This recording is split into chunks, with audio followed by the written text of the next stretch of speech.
ಯಲಹಂಕಕ್ಕೆ ಸಂಸದರ ಕೊಡುಗೆ ವಿಶೇಷ ಕಾರ್ಯಕ್ರಮಕ್ಕೆ ಸ್ವಾಗತ. ನಾನು ಅನಿಲ್ ಎಂ ತಲಕಟ್ಟಿ. ಸ್ನೇಹಿತರೆ, ಚಿಕ್ಕಬಳ್ಳಾಪುರ ಲೋಕಸಭಾ ಕ್ಷೇತ್ರಕ್ಕೆ ಬರ್ತಕ್ಕಂಥದ್ದು ಯಲಹಂಕ ವಿಧಾನಸಭಾ ಕ್ಷೇತ್ರ. 2024ರಲ್ಲಿ ಚಿಕ್ಕಬಳ್ಳಾಪುರ ಲೋಕಸಭಾ ಕ್ಷೇತ್ರದಿಂದ ಡಾಕ್ಟರ್ ಕೆ ಸುಧಾಕರ್ ಅವರು ಭರ್ಜರಿ ಮತಗಳಿಂದ ಗೆಲುವನ್ನು ಸಾಧಿಸ್ತಾರೆ.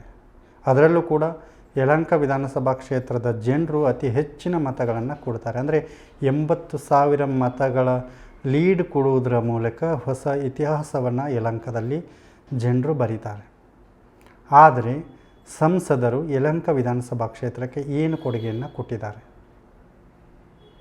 ಡಾಕ್ಟರ್ ಕೆ ಸುಧಾಕರ್ ಅವರು ನೆಲಮಂಗಲದಲ್ಲಿ ಸಾಕಷ್ಟು ಕಾಮಗಾರಿಗಳನ್ನು ಪೂಜೆ ಮಾಡಿದ್ದಾರೆ. ಕಾಮಗಾರಿನೂ ಮುಗಿದಿದೆ. ಕಾಮಗಾರಿಗಳನ್ನು ಲೋಕಾರ್ಪಣೆ ಕೂಡ ಮಾಡಿದ್ದಾರೆ.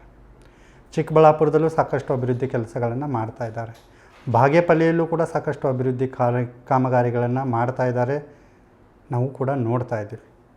ದೊಡ್ಡಬಳ್ಳಾಪುರದಲ್ಲೂ ಸಾಕಷ್ಟು ಕೆಲಸಗಳನ್ನು, ಸಾಕಷ್ಟು ಅನುದಾನವನ್ನು ಕೊಡ್ತಾ ಇದ್ದಾರೆ. ಆದರೆ ಯಲಹಂಕ ವಿಧಾನಸಭಾ ಕ್ಷೇತ್ರಕ್ಕೆ ಮಾನ್ಯ ಸಂಸದರು ಏನು ಕೊಟ್ಟಿದ್ದಾರೆ? ಡಾಕ್ಟರ್ ಕೆ ಸುಧಾಕರ್ ಅವರು ಜೂನ್ 9, 2024 ಅಧಿಕಾರವನ್ನು ಏರ್ತಾರೆ. ಇವತ್ತಿಗೆ 809 ದಿನಗಳಾಯಿತು. ಅಂದರೆ 2 ವರ್ಷ 2 ತಿಂಗಳು 18 ದಿನಗಳಾಯಿತು ಸಂಸದರು ಅಧಿಕಾರಕ್ಕೆ ಬಂದು. ಈ 2 ವರ್ಷ 2 ತಿಂಗಳು 18 ದಿನಗಳಲ್ಲಿ ಯಲಹಂಕ ವಿಧಾನಸಭಾ ಕ್ಷೇತ್ರದಲ್ಲಿ ಮಾನ್ಯ ಸಂಸದರು ಯಾವ ಕಾಮಗಾರಿಗೆ ಪೂಜೆಯನ್ನು ಮಾಡಿದ್ದಾರೆ? ಇದು ಯಲಹಂಕ ವಿಧಾನಸಭಾ ಕ್ಷೇತ್ರದ ಜನರು ಕೇಳ್ತಕ್ಕಂಥದ್ದು. ನಿಮ್ಮದು ವಿಶ್ವನಾಥದ್ದು 1000 ಇರ್ಬೋದು. ನೀವು ಹೆಂಗಾನ ಬೀದಿಯಲ್ಲಿ ನಿಂತ್ಕೊಂಡು ಕಚ್ಚಾಡ್ಕೊಳ್ಳಿ. ಆದರೆ ಅಭಿವೃದ್ಧಿ ಅಂತ ಬಂದಾಗ ನೀವು ಯಲಹಂಕ ವಿಧಾನಸಭಾ ಕ್ಷೇತ್ರಕ್ಕೆ ಏನು ಕೊಟ್ರಿ ಅಂತಕ್ಕಂಥದ್ದು. ಅಟ್ಲೀಸ್ಟ್ ನಾನು ಇಷ್ಟು ಅನುದಾನ ಕೊಟ್ಟಿದ್ದೀನಿ, ಇಷ್ಟು ಪೂಜೆ ಮಾಡಿದ್ದೀನಿ, ಇಷ್ಟು ಉಳಿದದೆ, ಇಷ್ಟು ಮಾಡಬೇಕನ್ನೋದಾದರೂ ಮಾಹಿತಿಯನ್ನು ಒಂದು ಪತ್ರಿಕಾಗೋಷ್ಠಿ ಕರೆದು ಸಂಸದರು ಹೇಳ್ಬೋದಾಗಿತ್ತು. ಮಾನ್ಯ ಸಂಸದರು ಗೆದ್ದಾದ ಮೇಲೆ ಹೇಳಿದ್ರು, ತರಬನಹಳ್ಳಿ ರೈಲ್ವೆ ಮೇಲ್ಸೇತುವೆಗೆ 150 ಕೋಟಿ ಕೊಟ್ಟಿದ್ದೀನಿ, ಕೆಲಸ ನಡೆಯುತ್ತೆ, ಶೀಘ್ರದಲ್ಲೇ ಪೂಜೆ ಮಾಡ್ತೀವಿ ಅಂತ ಸಾಕಷ್ಟು ಬಾರಿ ಹೇಳಿದ್ರು. ನಾನು ಕೂಡ ಸಾಕಷ್ಟು ಬಾರಿ ಕೇಳಿದ್ದೀನಿ, ಸದ್ಯದಲ್ಲೇ ಪೂಜೆ ಆಗುತ್ತೆ, ಸದ್ಯದಲ್ಲೇ ಪೂಜೆ ಆಗುತ್ತೆ. ಪೂಜೆ ಆಗೋದು ಯಾವಾಗ? ಸಂಸದರು ಅಧಿಕಾರಕ್ಕೆ ಬಂದು ಅರ್ಧ ಅವಧಿಯೇ ಮುಗಿದು ಹೋಯಿತು. ಅಟ್ಲೀಸ್ಟ್ ಇಂಥ ದಿನ ಪೂಜೆ ಆಗುತ್ತೆ. ಯಾಕೆ ಪೂಜೆ ಆಗಿಲ್ಲ? ಕಾಮಗಾರಿ ವಿಳಂಬಕ್ಕೆ ಕಾರಣ ಏನು? ತಾಂತ್ರಿಕ ಸಮಸ್ಯೆಗಳೇನು? ನಾನು 150 ಕೋಟಿ ಕೊಟ್ಟಿದ್ದೀನಿ, ಅದು ಕಾಮಗಾರಿ ಯಾವಾಗ ಮುಗಿಯುತ್ತೆ? ಇದು ಯಾವುದರ ಬಗ್ಗೆಯೂ ಸಂಸದರು ಒಂದೇ ಒಂದಿನ ಮಾತಾಡಲಿಲ್ಲ. ಹೋಗಲಿ, ನನ್ನ ಕೆಲಸನ ತಡೀತವ್ರ, ಅದ್ರ ಬಗ್ಗೆನಾದರೂ ದಾಖಲೆ ಸಮೇತ ಆದರೂ ಮಾತಾಡಿದ್ರ? 80,000 ಮತಗಳ ಲೀಡ್ ಕೊಟ್ಟಿರ್ತಕ್ಕಂತಹ ಕಾರ್ಯಕರ್ತರ, ಜನರ ಪರಿಸ್ಥಿತಿ ಏನು? ಹೋಗಲಿ, ಹೌದು, ಇಷ್ಟು ದಿನ ವಿಶ್ವನಾಥಗೂ ನಿಮಗೂ ಜಗಳ ಆಯಿತು, ಅವ್ರು ಬಿಡಲಿಲ್ವೇನೋ, ನೀವು ಮಾಡಲಿಲ್ವೇನೋ, ಬೇಡ, ಏನೋ ಮಾಡಿಕೊಂಡ್ರಿ. ಅಟ್ಲೀಸ್ಟ್ ಈಗ ಮೊನ್ನೆ ಕರೆದು ರಾಜಿ ಮಾಡಿದ್ದಾರೆ. ಈಗಲಾದರೂ ನಾನು ಯಲಹಂಕ ಕ್ಷೇತ್ರಕ್ಕೆ ಇಷ್ಟು ಅನುದಾನ ತಂದಿದ್ದೀನಿ, ಇಷ್ಟು ಪೂಜೆಗಳನ್ನು ಮಾಡ್ತೀನಿ, ನಮ್ಮ ಸಮಸ್ಯೆ ಬಗೆಹರಿದಿದೆ ಅಂತನಾದರೂ ಸಂಸದರು ಹೇಳಿದ್ದಾರೆ. ಯಾಕೆ ಯಲಹಂಕ ಕ್ಷೇತ್ರಕ್ಕೆ ಇಷ್ಟೊಂದು ತಾರತಮ್ಯ? ನಿಮ್ಮ ವೈಯಕ್ತಿಕ ವಿಷಯಗಳು ಏನೇ ಇರಲಿ, ನಾಳೆ ಇದೇ ಜನ ಮಾತಾಡ್ತಾರೆ,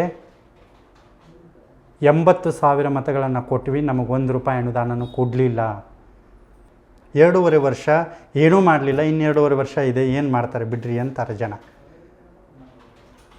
ಸಂಸದರು ಬೇರೆ ಕ್ಷೇತ್ರಗಳಿಗೆ ಮಾಡಿದಂತಹ ಪೂಜೆಗಳನ್ನು ಯಲಹಂಕದಲ್ಲೂ ಮಾಡಬೇಕು.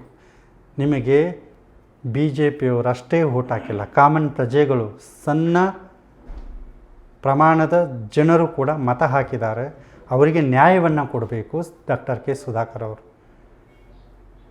ತರಬನಹಳ್ಳಿ ಮೇಲ್ಸೇತುವೆ ಎಷ್ಟು ಅವಶ್ಯಕತೆ ಇದೆ ಅಂದರೆ, ಅಲ್ಲಿನ ಸಾವಿರಾರು ಜನರಿಗೆ ದಿನನಿತ್ಯ ಸಾಕಷ್ಟು ಸಮಸ್ಯೆಗಳಾಗ್ತಾಯಿದೆ. ಪ್ರತಿದಿನ 25ಕ್ಕೂ ಹೆಚ್ಚು ರೈಲುಗಳು ಅಲ್ಲಿ ಸಂಚಾರವನ್ನು ಮಾಡ್ತದೆ. ಬೆಳಗಿನ ಜಾವ ಮಕ್ಕಳಿಗೆ ಸ್ಕೂಲ್ಗೆ ಹೋಗೋಕ್ಕೆ ತೊಂದರೆ ಆಗ್ತದೆ, ಸಾಯಂಕಾಲ ಮನೆಗೆ ಬರೋದಕ್ಕೆ ತೊಂದರೆ ಆಗ್ತಾಯಿದೆ. ಅದೊಂದು ಮೇಲ್ಸೇತುವೆ ಆದರೆ ಹೆಚ್ಚಿನ ಅನುಕೂಲ ಆ ಭಾಗದ ಜನರಿಗೆ ಆಗುತ್ತೆ. ಸಂಸದರು ಭರವಸೆ ಕೊಟ್ಟಿದ್ದರು.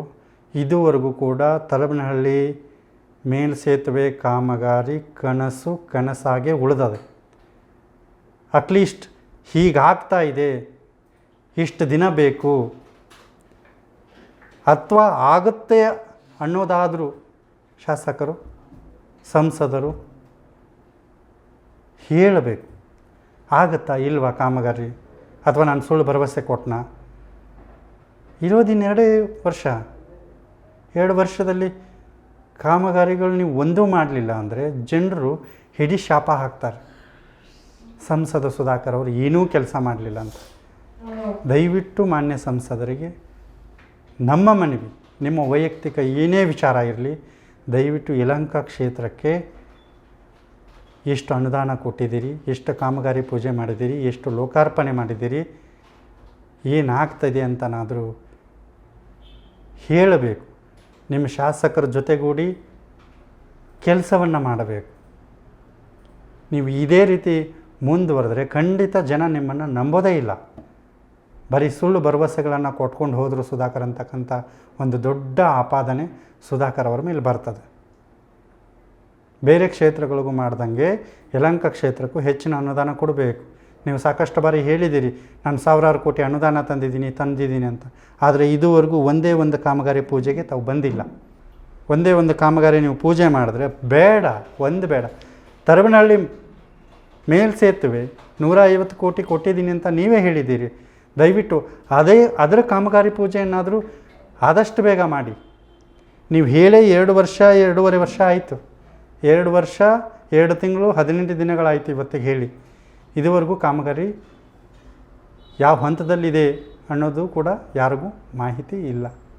ದಯವಿಟ್ಟು ಮಾನ್ಯ ಸಂಸದರಿಗೆ ನನ್ನ ಮನವಿ, ಆ ಭಾಗದ ಜನರ ಮನವಿ, ನಿಮ್ಮನ್ನು ಗೆಲ್ಲಿಸಿರ್ತಕ್ಕಂಥ ನಿಮ್ಮ ಕಾರ್ಯಕರ್ತರ ಮನವಿ, ದಯವಿಟ್ಟು ಯಲಹಂಕ ಕ್ಷೇತ್ರಕ್ಕೆ ನೀವು ಯಾವಾಗ ಕಾಮಗಾರಿಗಳ ಪೂಜೆಯನ್ನು ಮಾಡ್ತೀರಿ, ಎಷ್ಟು ಅನುದಾನವನ್ನು ಕೊಟ್ಟಿದ್ದೀರಿ, ಏನಾಗಿದೆ ಅಂಥೇಳಿ ನಿಮ್ಮ ಶಾಸಕರ ಜೊತೆ ನೀವು ಚರ್ಚೆ ಮಾಡಿ ಆದಷ್ಟು ಬೇಗ ಜನರಿಗೆ ತಿಳಿಸಿ ಅಂತ ನನ್ನ ಮೂಲಕ ಮನವಿಯನ್ನು ಮಾಡ್ಕೊಳ್ತಾ ಇದ್ದೀನಿ.